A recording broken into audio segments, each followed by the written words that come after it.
Okay.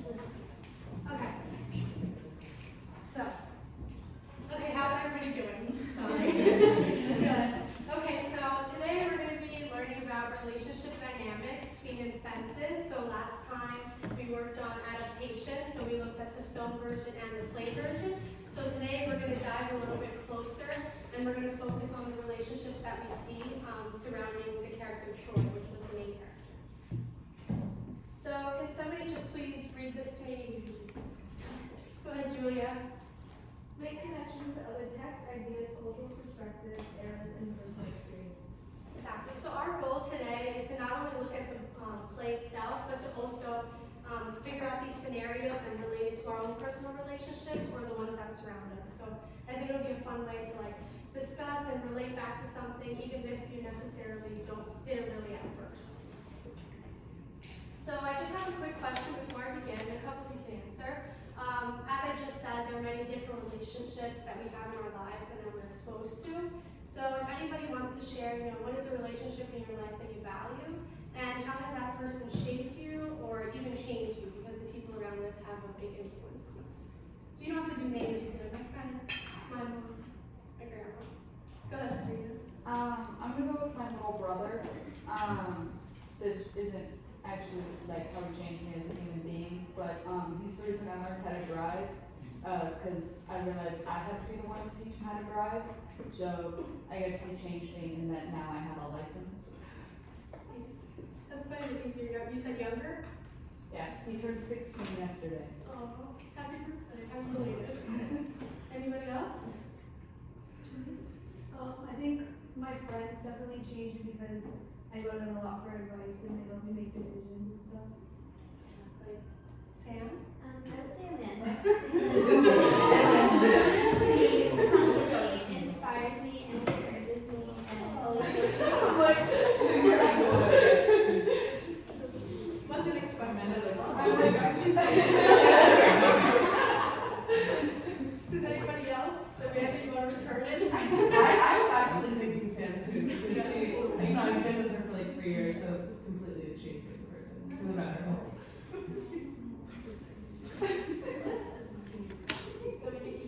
So for this one, I kind of want to hear your input. I didn't want to just throw out definitions. I think it's good to see where you guys are at. So I want to go through and ask you all, what do you believe is family? What do you believe is friendship? What are romantic relationships? And what are acquaintances? So if you could start off with family. So if anybody wants to throw anything out there, you can just say it. unconditional love. I suck at techno, so I don't know why I do this to myself. Grace? They raise you and kind of put you in your place at times. Exactly. You guys get it. Julia? I don't think family always has to be biological. I think that's Right. emotion, but it can sometimes not be. Covered everything. And what about friendships?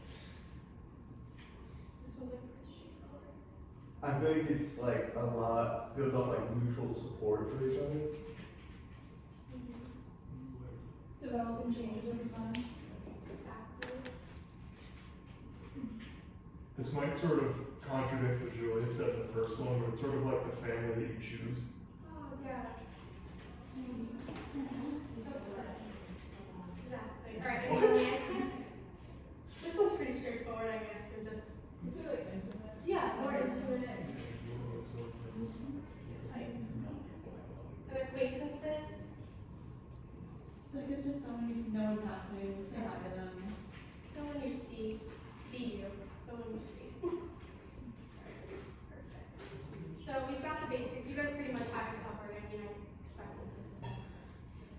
So you guys have a character sheet in front of you just to refresh your memory. But like I said earlier, you have the character of Troy Maxson, and so he has many relationships with other people in this book. The first that I also put in the sheet is Rose Maxson, which is his wife. Then you have Troy Maxson, which is his teenage son. He's 16 years old. And then Jim Bono, who's a best friend for 30 years now. And then I also included a relationship with himself, because I think that's also something that's very overlooked is, we're with each other 24/7. We have a relationship with ourselves, and certain point of view. So I think that's also important to look at and to also reflect on when we move into the activity. So just to do like a quick little refresher on all these characters and the relationships, I'll just like do by table. So I guess you guys can be group 1, and then group 2 in the back, group 3 and group 4. And just glance over your quote and just kind of jot down any points that you like. Just to go through like the first one, for example, Troy starts off by saying, I don't want him to be like me. I want him to move as far away from my life as he can get. So you can get pretty general with this. You can see that he doesn't really love himself as a person. He doesn't think he's a good father figure. He wants his son to be a different version. He doesn't want his son to call him this stuff. So whatever comes to mind when you read this is perfectly valid, and I'll just give you guys like 2 minutes or so. They're not very long quotes. And you can talk amongst your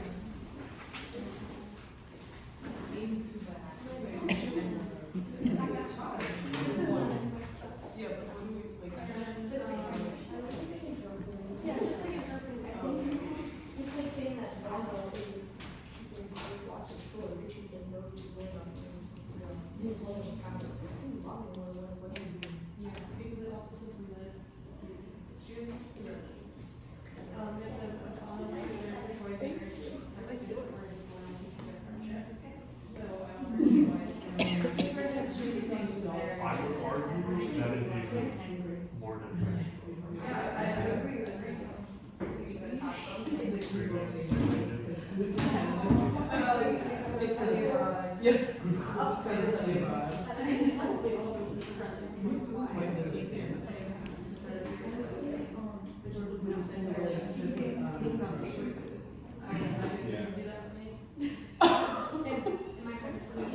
I would say that.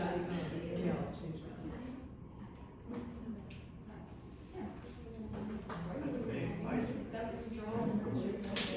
And also just like the fact that Oh my god.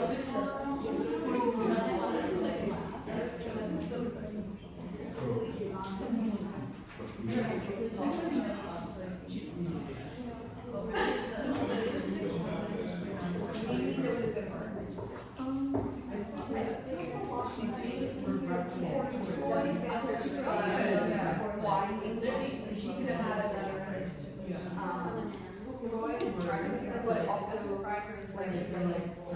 So invisible strength. why to follow basketball because football is needed and football like the reason to like do something that he wants to do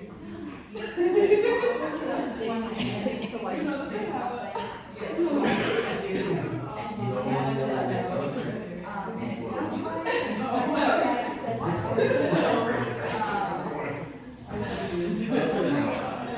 Like, it sounds like his dad is telling him what to do.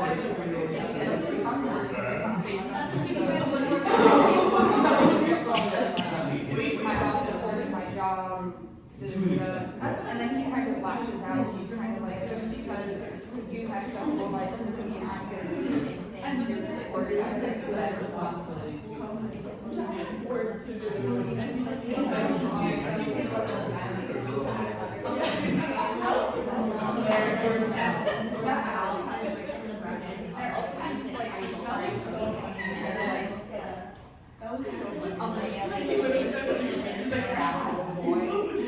like he's trying to defend, like, no, I planned this out, this is the thing that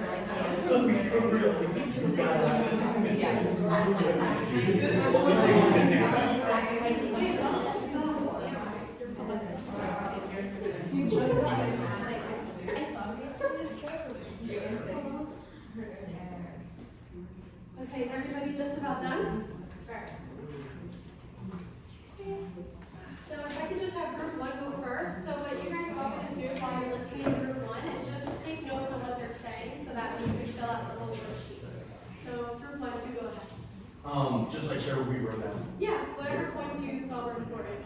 I thought that Troy, I was picking up that he has like feelings of regret, I think, about his own life. I think he wants like what's best for his son, he wants to protect him, but he doesn't really know like how to do that. Yeah, I agree. I think a lot of that comes too from like his past failures. So you know, what we read was that he didn't succeed in baseball. So now that his son wants to pursue another sport, it's like he doesn't want his son to go through the same thing, and it's kind of coming off like in the wrong way. Group 2. So, we said that Troy and Corey's relationship kind of gets tumultuous over the fact that, like, Troy is reluctant to let him go play sports, when Corey wants to go do that, Troy thinks he should just go get a job. And according to the character summary, Corey ends up coming to the Marines. So it's kind of like he chose to do family to replace Troy with. And he kind of ended up listening to his father, although it was the complete opposite of what he wanted to do. Group 3. We said that Troy and Rose's like relationship kind of turned into like a responsibility or like a burden over the years, and their relationship kind of burnt out. And Rose kind of saw Troy as like she sacrificed all her dreams like for him, and now she's like regretting. Yeah, you can see that their relationship has like taken a turn for the worse, so it is very rocky there. Group 4. So we sort of found that in our quote, it's Giovanni, so he's like really just taking the position of as true of a friend as he can be. So he's really without any care as to if you know, Troy's gonna like explode over it. Like he's actually trying to watch out for him. He's like, hey, what are you doing? He's trying to make sure he doesn't do anything stupid. Unfortunately. Yeah, I agree. Some context too, he actually does end up, you know, cheating on his wife with Alberta, so I feel like it was, Bono was trying to be honest with him, and it didn't work out. So we can see that, like, in that friendship, you know, maybe Troy might think that he has the upper hand, that he doesn't have to listen to his friend when he was just kind of looking out for him. So yeah, thank you all for sharing. Do you guys have any questions or like missed anything? So now we're gonna move on to like the fun activity where you're gonna stand up. So this I call the 4 corners activity. I don't have a more creative name.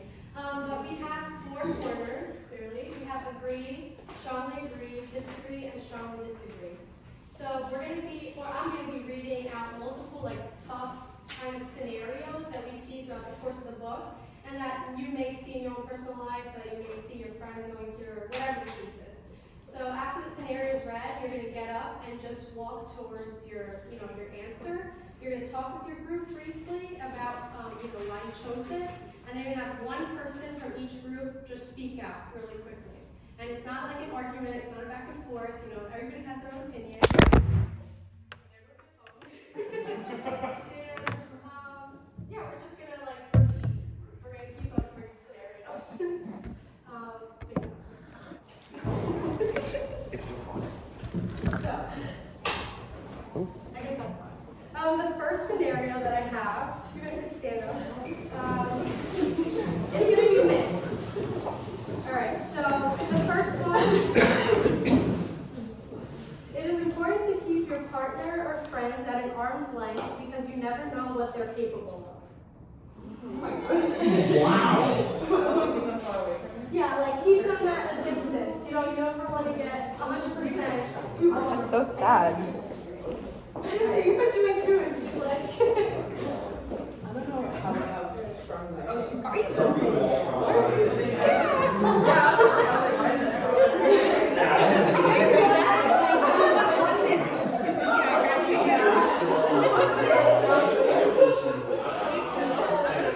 Yeah, we should all maybe agree.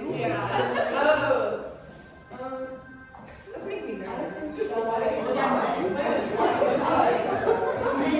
I just have personal issues with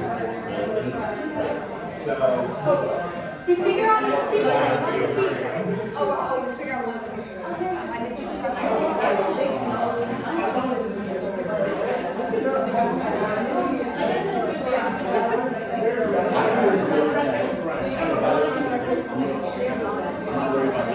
don't really feel about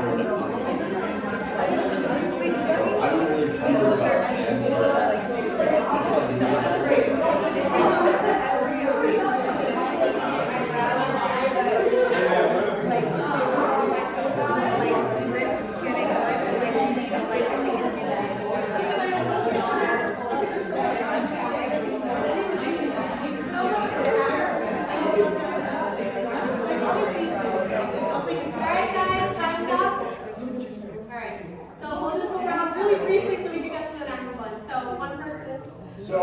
we don't strongly disagree with it. We think, especially in like the sort of friendship area, like it's okay to have boundaries. Right. But we also think that like, you know, communication is key in any relationship. And so, especially in a romantic or intimate one, like it's really important to get things out there, especially if it's a long-term thing. You want to have everything out on the table so no one's got any, you know, Right. sort of meteoric reveals in community time.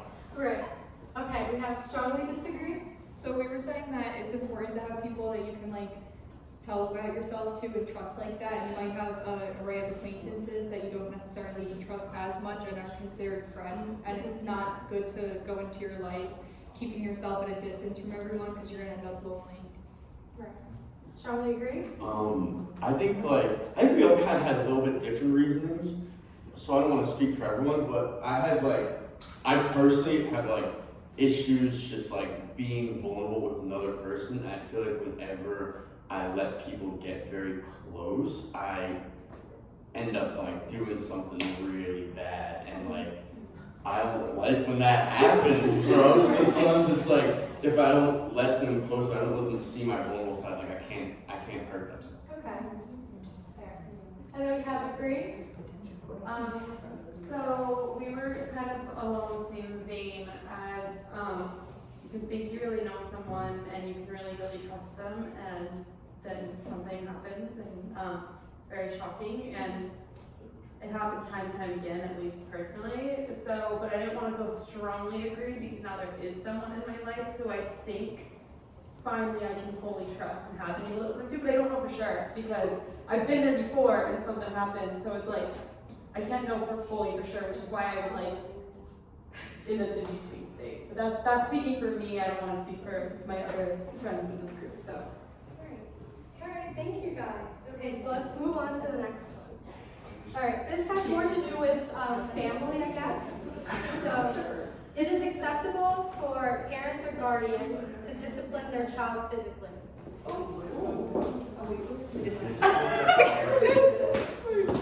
Not necessarily abuse, but let's say like.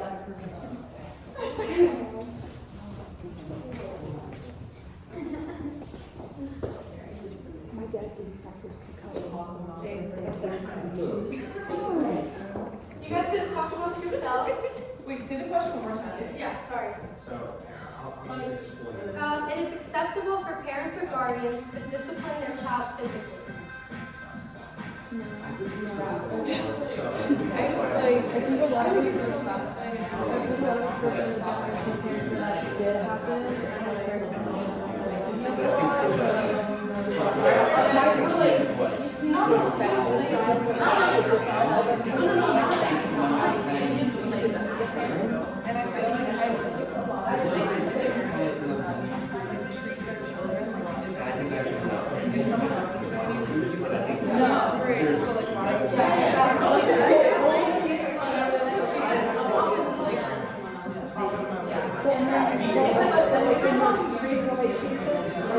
if you have a daughter and her boyfriend starts hitting her, she's gonna think that's okay. Yeah. You can justify it as we're dragging them to the following the street. That's different. Yeah. That's the only time. Alright, guys. Everyone ready? Yeah. Alright. So we can start with agree this time since you're looking around the other time. So we talked about the fact that there's like a difference between disciplining your child and like actually beating your child. So, for example, in like my past, like I bit my mother once, and her immediate reaction was just to slap me. Right. It happens, you know. Anybody else? Anybody else?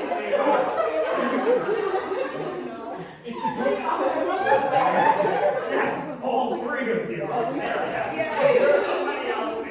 There are points where the severity of a behavior thing sometimes sort of needs to be said in. And Okay. I think that sometimes you see very often with children where it's like the ego gets really big, especially with like some like ages and stuff, and we see like especially like middle schoolers, yada yada. Like I don't think it's bad to like just hand slap or just like a quick like whatever. But obviously we're not severely beating the kids, but I just think it's nice to like bring them down a little, like respect. You know what I mean? So that's where I'm coming from. Alright, we have disagree. Colin and I talked about the levels of discipline and what we're talking about. We disagree that the parent guardian shouldn't be able to do it at all, but out of necessity, and Colin used the example of, you're walking along and your child is not doing what they're supposed to, so you grab them by the arm and you move them along. That is physical, but it's also necessary. Correct. And parents, guardians are in a position of looking at the safety of the kids. Strongly disagree, we have a big group back here. Our thing was more like of respect. Like if you can't respect your child enough to at least say, hey, this isn't how we do things around here, and start young. Because a lot of times when parents do physically discipline their kids, it starts young. Like for me, I think for me it started when I was 2. I didn't even have a moral concept yet. That doesn't come around until kids are 8. So just the fact that if you don't respect your child enough to have a conversation, you shouldn't be a parent in the first place. Because obviously if you can't respect another human being to raise them, why would you have one? Do you want to add something? I was just gonna say, like, I feel like giving, like, wanting the mutual respect between you and your child, and then, like, treating them, like, physically, like, hitting them physically, but, like, if Sam is always upset me, I wouldn't just go and hit her. Do you know what I mean? It's like you gotta give them that, like, human respect. Just because they're your child doesn't mean, like, you have, like, this weird, like, power dynamic over them. I feel like that's what creates, like, that unhealthy dynamic. Alright, so let's move on to the next one. This one has to do with any relationships in your life. The silent treatment builds, quote unquote, builds character and makes children or young adult mentally tough. So this can be from a parent, from a friend. Yeah, I can repeat it. The silent treatment builds character and makes children or adults mentally tough. College messes you up. No. It makes you mentally weaker. The silent treatment builds character and makes children or adults mentally tough. So if you're agreeing, you're supporting. If you're disagreeing, you don't think that's not going to make it worse. You know, I looked at the ground and she said it's a mutual friend. I was like, well, I was so excited she was able to be mean to me. No, I'm like, there's enemies. Yeah, I was gonna go. Oh, I do that. Like, I'm completely like, I was traveling. I would argue it makes adults mentally tough, but it doesn't work for children. Okay, so very good. But that's not. I'm making myself go just because I'm Tell you, there's someone better than Let's go with disagree first, since. I can't stand you. We said that it was like kind of the difference between like children and like adults, but we were like still like discussing, I guess. So I was kind of thinking that like it doesn't make children more mentally tough because they don't have like the capability to like understand that like this person's upset and try to like navigate their feelings. But like for adults, I guess it could make them more mentally tough. I don't think it's like right almost, but it could make them mentally tough. But on the other side, Audrey was saying like children, it does build that like toughness because they'll like learn to like navigate the situations. But yeah. Alright, and then strongly, what is that, disagree? Strongly disagree? Yeah. Yeah, so we don't think that it's a good thing. I mean, more often than not, in both adults and children, it sort of paves the way for a lot of either misunderstandings, or it sort of sets the example that there isn't available communication. And I think, again, for both parents and any other type of relationship, you should sort of have that wall in between. Like if there's an issue, it's something that sort of needs to be discussed rather than something that sort of, you leave it to fester.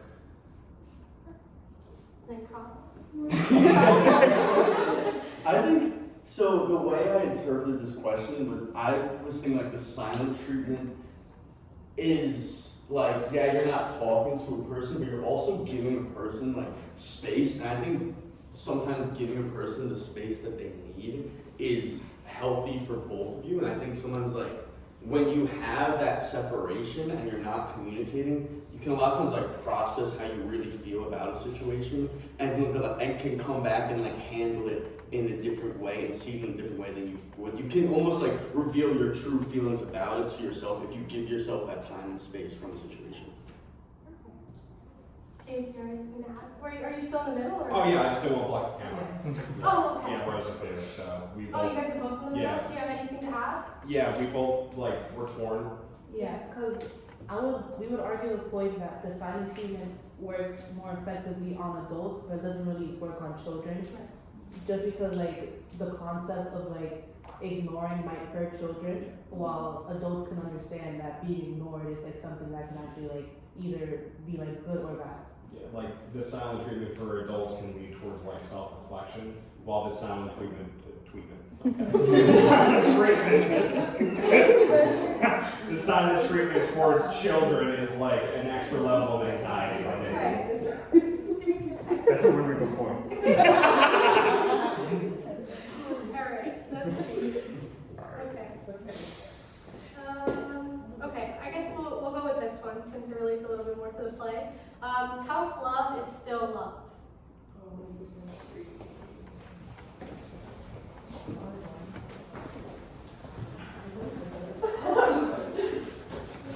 I'm thinking.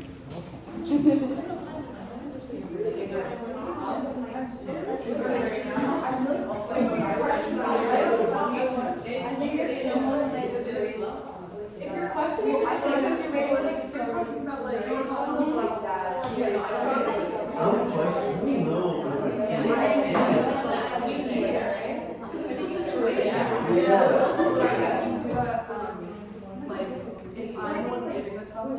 You could be in the middle. Yeah, you can be in the middle. Yeah, Yeah, and you just can say your point like this, and every point it's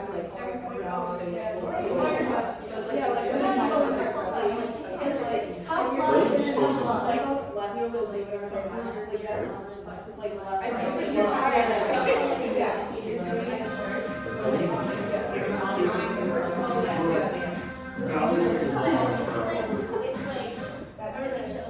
Alright, is everybody okay? Alright, so let's go, we'll go this side because we started that side. So, agree? What do you guys say? We said that, like, well, I just said, I kind of forgot what everyone else said. I just said that I feel like tough love, like, when you're the person giving it is love, because it's, like, not an easy thing to speak out against. Oh, and Amanda said that, and Katie, they said that, like, even if it's not, like, you don't realize it right away, like, it's still love, because the person has your best intentions. Did I sound like that right? Yeah, what I was just saying was like, if you're giving the tough love, like, it may be like, in your mind, you're giving the love. So on like love, there's like two different sides, like giving and receiving. So like giving, like yeah, it's love, but it's not always like on the receiving side, you may not always feel like the love. Exactly, and we saw that too through the first quote. We see the relationship between father and son, a lot of tough love going on. Strongly agree? We kind of argued like that tough love, like you have to hold people accountable for their actions and you can't just like let them do whatever they want because that's like, that means you love them more because you want them to do better. And also like if someone's raised that way, like then they're gonna raise their kids that way. It doesn't mean it's any less meaningful than like someone who's like really soft and affectionate. And then disagree? I just feel like tough, like there's no such thing as tough love. Like I think the word tough love is just like disguised like abuse kind of, like you're being mean and you're saying it's love but it's not mean. And I feel like with love, like there are people that are like even a lot of my friends, like they say blunt things and I know that it's coming out of love, but I don't think that's tough love. I just think it's the way they love. But tough love to me is kind of like you're saying mean things and then you're like, oh, it's because I like you, but it's like, no, you don't, you know? I just think it's like this. More like a cover up. Yeah, it's a cover up. Okay, strongly disagree? Yeah, I had the same thought process. Tough love was a word that they made up in the 60s to get away with beating their kids. Yeah. But it's more of like a, kind of like she said, where it's just you're being mean and then you're saying, no, it's because I love you. Yeah. But it's just because you don't want to be held accountable for your own actions. You just want to hold the other person accountable. And like they said, where a lot of times it's like not received as love, probably because it's not actually love. You just want an excuse to call somebody out and be mean. But yeah. And then Colin, you have your own? Yeah, I was stuck in the middle. I feel like love just like manifests itself in so many different ways. And I feel like the way, like how you feel in like a certain moment, or like even like your mental state can like affect how you exhibit that love, and sometimes it can come out in a negative way. And so I do think like that doesn't necessarily mean you don't love a person, but I also agree that like, bro, like don't be excuse me. Don't be like a horrible person and just like be like act like you can just be a horrible person. I'm sorry. And then be like, no, but like I love you, so like it's fine. It's like no. Like you gotta actually show that, you know. But I do think that like it's very situational. And I think, like I said, like love just manifests itself in so many different ways, and it's such an emotional. It's something that I feel like we can't even fully comprehend why we love someone, or like the extent of it. And I feel like it can come out in different ways. Beautiful. I think we have time for one more. So the last one is if they lie or cheat once, they will continue to do so.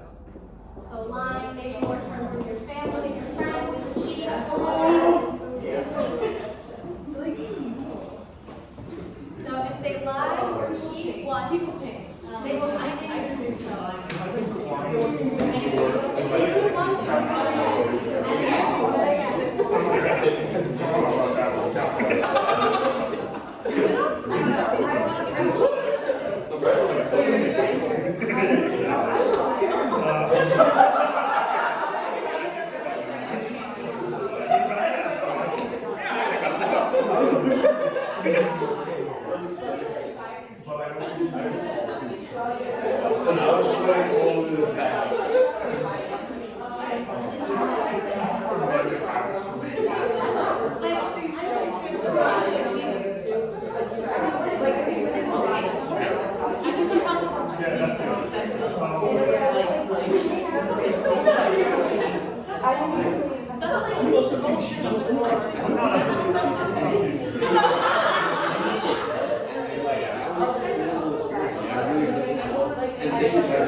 Also, like, I know for a fact, like, if you give this a cheater this time, like, we can Everyone's make good? So let's actually start with the middle, because we usually do you guys last. So let's start with the middle. Can we both talk? Yeah. Go ahead. Briefly. So I kind of said that, like, it completely depends on the situation and the person. Like, for cheating, I feel like there's some people that are gonna just, like, keep treating people like dirt and then, like, not care, but then there's some people that are gonna, like, do it once and then feel very guilty about it and then kind of, like, change for the better. And then for lying, you're both kind of saying, like, sometimes you lie because you feel like you have to, or, like, to protect yourself in a way. I think, like, lying and cheating are very different. Yeah, I'm in the middle because I think that if a person lies once, it doesn't mean that they're a liar branded for life. But if you cheat once, you're gonna be a cheater for the rest of your life. So I was kind of in the middle. But like, if you cheat once, you're gonna do it again. Especially if you got away with it the first time. Like, if Troy cheated on his wife and his wife never found out, he probably already had to do it. You guys want to know something? He actually ended up having a baby with her. It's a 2020 prediction. It's very sad. Not only did he cheat on her, but he ended up having a baby out of wedlock. So it's terrible. So the agree side? Yeah, I'm gonna be honest, we really were not that far off from the in-between group. It was a lot of, you know, you obviously shouldn't immediately believe in the worst in everyone if they've done it like once. Cheating is sort of a more complicated subject when it comes to that versus lying, but again, it was put very well, and you shouldn't be branded a liar if you've done it once. But we also talked about how a lot of negative behavior can sort of be self-perpetuating, so you sort of fall into a habit, so it can be. And Sean, you agree? Yeah, looking back, we definitely should have been like more somewhere in the middle. We're already here, so we might as well. In the sense, we didn't really like consider like lying and cheating like the same thing. I think we separated the two. So I definitely think people who are liars can change. It also depends of how much you lie and the frequency in which you lie. So like if you lie once doesn't mean you're always a liar. But I guess we all agree on the fact that if you cheat once, no matter like whether it's like cheating in a relationship or in school, you're gonna like keep cheating. This could change for everybody, but like when you're cheating in a relationship, I feel like if you cheat once, first off, why are you cheating? Second of all, like the concept of like cheating in a relationship is like very bizarre because you might as well just end the relationship so you won't have guilt with you. But if you're gonna cheat in a relationship, you're prone to keep cheating because if you can get away with it once, you can keep on getting away with it until you're caught. And then strongly disagree.